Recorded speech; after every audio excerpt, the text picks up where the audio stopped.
1 जुलाई 2026 मेरे पास मेल आता है दीक्षित जी का। दीक्षित जी बड़े परेशान है और कह रहे हैं कि सर मेरे पोर्टफोलियो में कोई गड़बड़ी है क्या, ये जो मैंने स्टॉक्स ले रखे हैं इनमें कोई दिक्कत है क्या। और जब मैंने उनका पोर्टफोलियो खोल करके देखा, मेरे मन में सिर्फ एक चीज आई।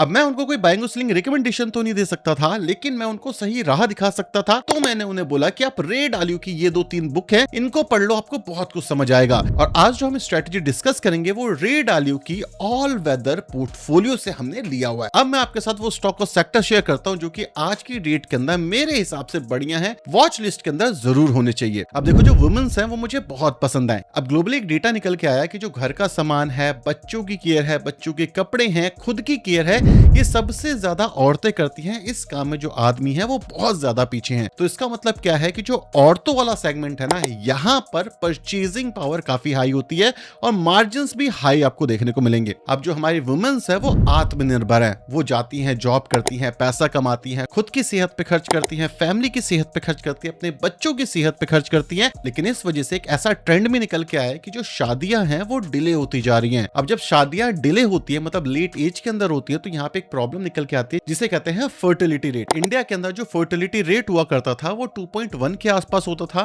मतलब अगर एक शादी हो रही है तो उनके मेनली 2 बच्चे होंगे, जो कि इस समय पे गिर करके 1.9 चिल्ड्रन पर वुमेन रह गया है। अब जो फर्टिलिटी रेट है वो गिर रहा है, लेकिन यहाँ पे जो टियर 1 है हमारा, जैसे कि दिल्ली, नोएडा, गुड़गांव, यहाँ पे जो फर्टिलिटी रेट है वो 1.2 तक गिर चुका है। देखो, जो हमारा खाना पीना है वो खराब हो चुका है, एनवायरमेंट, पानी, ये खराब हो चुका है। इसी के साथ साथ जो शादियां हैं टियर 1, टियर 2 सिटीज के अंदर वो डिले हो रही हैं। अभी जो सारी की सारी चीजें हैं, इससे आदमी और औरत दोनों की जो हेल्थ है इस पे इंपैक्ट आ रहा है और इसी वजह से फर्टाइल होना काफी ज्यादा मुश्किल हो चुका है। अब इंडिया के अंदर एक ट्रेंड है जो कि धीरे धीरे करके बढ़ रहा है, जो यूएस में एक टाइम पे बहुत ज्यादा था, आज भी बहुत ज्यादा है। इसको कहते हैं आईवीएफ। इंडिया की बात करें तो 3 से 3.5 lakh IVF cycle per year होती है। वहीं पे यूएस का जो एस्टिमेट निकल के आया है वो 3,30,000 आईवीएफ साइकिल पर ईयर होती है। लेकिन अगर हम मार्केट साइज की बात करें तो जो इंडिया का करंट मार्केट है वो 1.1 बिलियन से लेकर के 1.4 बिलियन तक एस्टिमेट किया जाता है। वहीं पे जो यूएस का मार्केट है वो $5.28 बिलियन के आसपास है, जो कि कंपाउंड हो रहा है 4.4% से।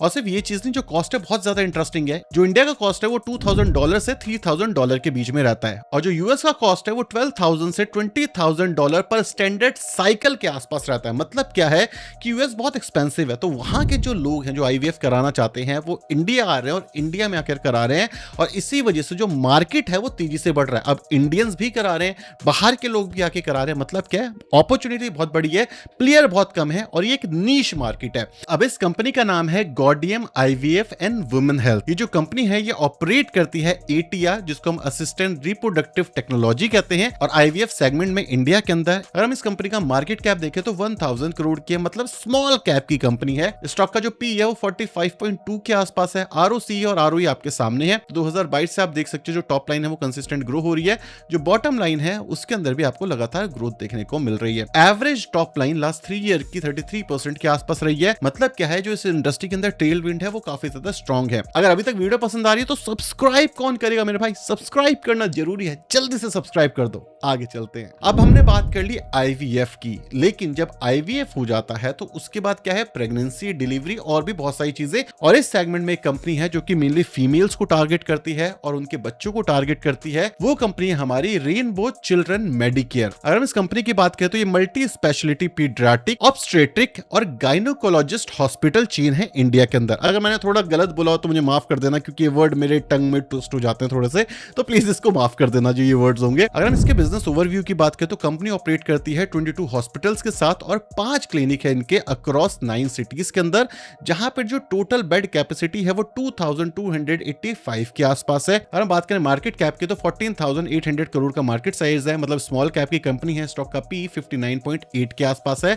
अगर हम बात करें इसके टॉप लाइन की तो जो इसका टॉप लाइन है आपको कंसिस्टेंट ग्रो होता हुआ दिख रहा है, वहीं पे जो बॉटम लाइन है इसके अंदर भी हमें कंसिस्टेंट ग्रोथ देखने को मिल रही है। और यहीं पे अगर हम शेयर होल्डिंग पैटर्न की बात करें तो अप्रोक्सीमेटली 50% प्रोमोटर्स के पास है, एफआई ने पोजीशन कम करी है, जो डीआईएस है उन्होंने पोजीशन बिल्ड करी है, पब्लिक के पास करीब 11.39% की पोजीशन यहां पर बार देखने को मिलती है। तो सबसे पहला जो सेगमेंट मैं अपने पोर्टफोलियो में ऐड करना चाहूंगा वो वुमेन सेंट्रिक होने वाला है, बिकॉज मैं ये जानता हूं कि हमारे देश की जो महिलाएं हैं वो काफी तेजी से भाग रही, काफी तेजी से ग्रो कर रही हैं। अब इसको मैं कहता हूं फितरत इन्वेस्टिंग। जैसे फीमेल्स की फितरत में केयर बहुत ज्यादा है, वैसे ही मर्दों की फितरत में एक ऐसी चीज है, एक ऐसी गलत चीज है जो वो चाह करके भी छोड़ नहीं पाते। और ये मैं नहीं कह रहा, ये एक्चुअली हमें डेटा बताता है। इंडिया के अंदर जो अल्कोहल कंजम्पशन है वो 19 से 22% जो आदमी है वो अल्कोहल कंज्यूम करते हैं, और जो वुमेन्स हैं वो 0.7% से 1.1% के आसपास अल्कोहल कंज्यूम करते हैं। यहाँ पे जो रिपीट कस्टमर है वो कितना स्ट्रॉन्ग है ये आपको पता चलेगा। और इंडिया के अंदर ये वाला जो सेगमेंट है इसके अंदर जो टेल विंड है ये काफी ज्यादा स्ट्रॉन्ग है। अगर हम FY26 की बात करें तो जो करंट मार्केट साइज है वो $62 बिलियन का है, जो कि 2029 तक $66.5 बिलियन का हो सकता है। मतलब 13.4% के CAGR से प्राइमरीली ग्रोथ आ रही है इस पर्टिकुलर सेगमेंट में। एक चीज और बदल गई है कि जो पहले के कंज्यूमर होते थे वो कम प्राइस वाले जो लिकर्स होते थे उनकी साइड ज्यादा फोकस करते थे, लेकिन आज की डेट के अंदर नॉलेज इतनी बढ़ चुकी है कि उन्हें पता है कि अगर हम थोड़ा ज्यादा प्राइस पे करते हैं तो लीवर के ऊपर थोड़ा कम इंपैक्ट होगा, और ब्रांड वैल्यू भी बढ़ चुकी है। इसी वजह से जो एक्सपेंसिव लिकर है उनकी मार्केट भी इंडिया में काफी तेजी से बढ़ती जा रही है। अब जो रेडिको खैतान है ये 1943 के अंदर बनी थी। ये इनिशियली जानी जाती थी रामपुर डिस्टिलरी के नाम से, जो पहले मेनली फोकस करती थी डिस्टिलाइजेशन और बॉटलिंग के ऊपर, जो कि ब्रांडेड प्लेयर्स के लिए की जाती थी।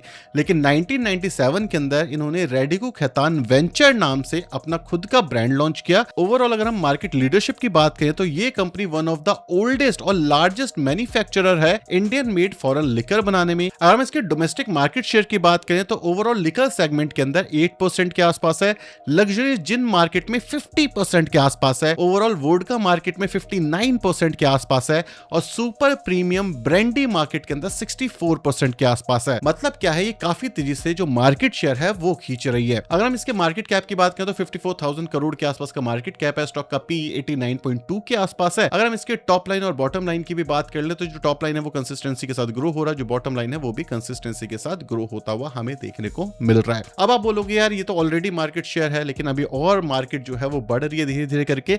इंडिया यंग जनरेशन का देश है, तो आपको ही पता इसके आगे मैं क्या कहना चाहता हूं। अगली कंपनी है इंडिया ग्लाइकोल। ये जो कंपनी है मैन्युफैक्चर करती है green technology based speciality and performance chemical, natural gums, spirit, industrial gases, sugar और इंडस्ट्रियल गैसेस। इस कंपनी के अगर बिजनेस सेगमेंट की बात करें तो bio based speciality and performance chemical के अंदर 64% का रेवेन्यू आता है यहां से मेनली, जहां पे ये विस्की, वोडका, रम बनाते हैं। और एन नीचे बायोफार्मा से ओवरऑल 7% के आसपास आता है। इस कंपनी का मार्केट कैप है 7,760 के आसपास। स्टॉक का P 26.4 के आसपास है। अगर हम इसके टॉप लाइन की बात करें तो आप देख सकते हो टॉप लाइन कंसिस्टेंट ग्रो हो रही है, थोड़ी सी स्लो है बट हाँ ग्रो हो रही है। इसके अंदर जो बॉटम लाइन है वो 3-4 सालों से लगातार आपको ग्रो होते हुए देखने को मिल रही है। मतलब जो टॉप लाइन और बॉटम लाइन में कंसिस्टेंसी है वो मिसमैच है अगर मैं लास्ट 10 साल की बात करूं, लेकिन लास्ट 4 साल के अंदर जो कंसिस्टेंसी है वो हमें देखने को मिलती है। तो ये हमने बात कर ली इंडिया की गंदी हैबिट की, जिसके ऊपर जो इंडिया है वो दबा करके पैसे खर्च कर रहा है।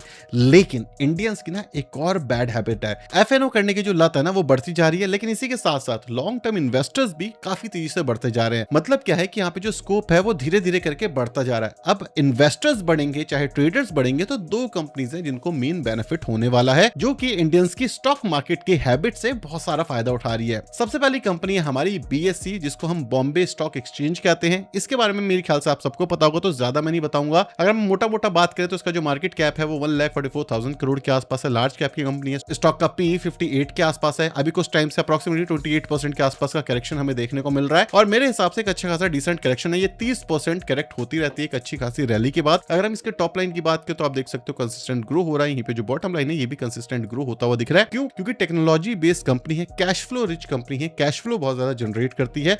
इसी के साथ साथ जो इन्वेस्टिंग और ट्रेडिंग है वो इंडिया में और बढ़ रही है धीरे धीरे करके।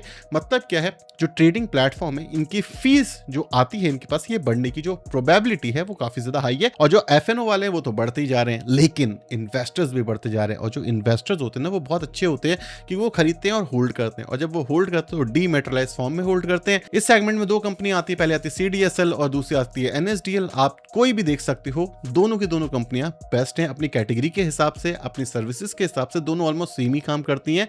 लेकिन हम बात करेंगे CDSL, और इसको भी मैंने काफी बार कवर करा हुआ है तो इसमें भी मैं ज्यादा टाइम नहीं लूंगा।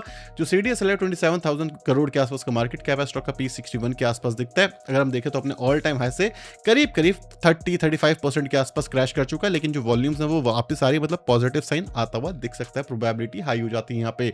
लेकिन अगर हम टॉप लाइन की बात करें तो टॉप लाइन कंसिस्टेंट ग्रो कर रहा है। जो बॉटम लाइन है वो अभी थोड़ा सा डिप हुआ है। क्यों डिप हुआ है? क्योंकि मार्केट गिरी है, इन्वेस्टर्स का सेंटिमेंट खराब हुआ। लेकिन जैसे ही मार्केट रिकवर कर जाती है वैसे ही ये कंपनी भी रिकवर कर जाती है। अगर मैं लास्ट 10 साल का ट्रेंड दिखाऊं आपको तो देखो, जब जब मार्केट बढ़ी है यहां पर ग्रोथ आई है, फिर मार्केट क्रैश हुई, यहां पे ग्रोथ कम हुई, फिर मार्केट आई, फिर बढ़ गई। तो ये सिक्लिकल है। जब मार्केट चलती है ये कंपनी का जो रेवेन्यू है ये बढ़ जाता है, लेकिन मार्केट गिरती है, जैसे लास्ट 2-3 साल से चली नहीं है, तो जो खरीदने वाले हैं वो कम हो चुके हैं, तो इस वजह से जो रेवेन्यू है वो गिर जाता है। आप रिसेंटली देखोगे तो जो सोना है वो काफी ज्यादा एक्सपेंसिव हो गया। गवर्नमेंट है उसने चार्ज भी लगा दिया, लेकिन इसके बाद भी जब आप कुछ सुनारों की दुकान पे जाओगे, जैसे मैं कुछ टाइम पहले गया था, तो वहां पर ऐसा नहीं कि भीड़ कम है, आज भी भीड़ उतनी ही है जितनी पहले होती थी। और जो मेकिंग चार्जेस है ना वो अपने आप में बहुत ज्यादा हाई हो चुके हैं। लेकिन इन सब के बाद भी जो सेल्स के नंबर हैं ये बढ़ते जा रहे हैं इस इंडस्ट्री के, मोदी जी के मना करने के बाद भी। सबसे पहली कंपनी हमारी टाइटन, जिसका तनिष्क आपने ब्रांड सुना होगा। और इस कंपनी की जो लीडरशिप पोजीशन है वो वॉचेस के अंदर है, ज्वेलरीज के अंदर है, आई वियर कैटेगरी के अंदर है। और ये कंपनी बनी थी 1984 के अंदर। अगर हम इसके बिजनेस सेगमेंट की बात करें तो 90% के आसपास ज्वेलरी से आता है, वॉचेस से 6% आता है,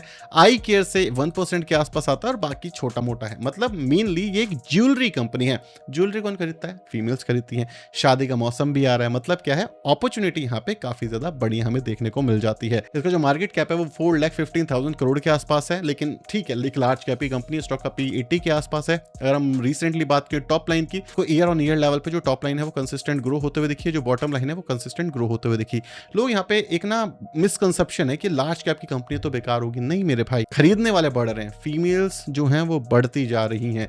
और इनके दो तरीके के ब्रांड है, एक तो है जो गोल्ड में काम करता है और दूसरा है जो कि 14 कैरेट गोल्ड में काम करता है। मतलब जो प्राइस है वो बहुत ज्यादा कम हो जाता है। अब इसी सेगमेंट में हमारी दूसरी कंपनी आती है जिसका नाम है sky gold and diamond company.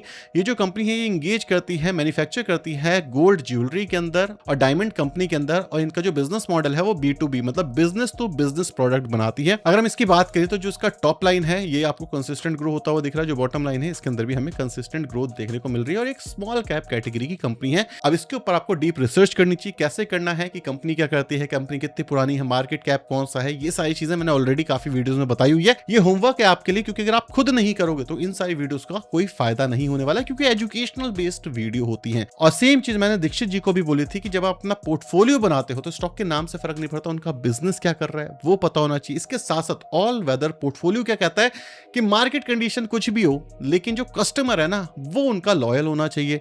Example मैंने दे दिया, बच्चे हो गए फीमेल्स के लिए, उनकी खुद की हेल्थ हो गई, जो हमारी गंदी हैबिट्स हैं। इसी के साथ साथ गोल्ड, जो कि हमारी फीमेल्स को बहुत ज्यादा पसंद है। तो जब आप एक ऐसा पोर्टफोलियो बनाते हो जो कि आदमी की फितरत से जुड़ा हुआ है ना, तो लॉन्ग टर्म तक सस्टेन करने के चांसेस बढ़ जाते हैं। अगर आपको ये वीडियो पसंद आई तो ये वाली भी आएगी। इसके अंदर मैंने बताया है कि कैसे एक इंसान ने वॉरेन बफे की इन्वेस्टिंग स्ट्रेटजी को कॉपी करके अपने लिए बहुत कुछ बना लिया। तो ये वीडियो जरूर देखना।